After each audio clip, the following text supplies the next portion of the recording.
Okay, good morning everybody. Today's project, we're going to be working on getting a feeder for the cattle built. I don't know how this is all going to work out.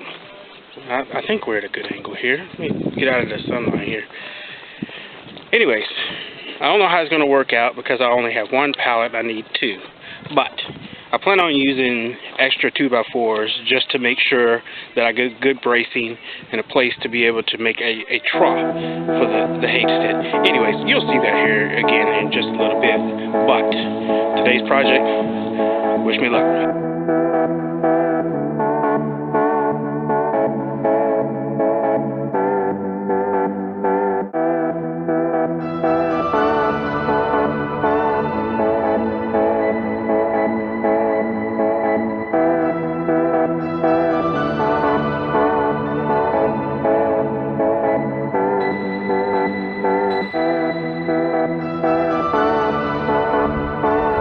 So as you can see, project is complete. It's a prototype. Just wanted to make sure the concept actually works.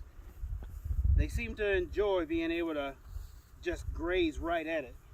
We've got maybe one or two who still just eat off the ground, but per the wife's suggestions and directions, should I say, we'll say it's roughly about 3 foot 7 inches tall. These here are, of course, some of you viewers might know that they're Holstein cattle, so they don't get very big. But it's perfect for these guys. They seem to be able to reach it, snack, and do everything that they're supposed to do. I call it a success. We'll see what the boss says afterwards. Again, have a great day. We'll see you on the next one.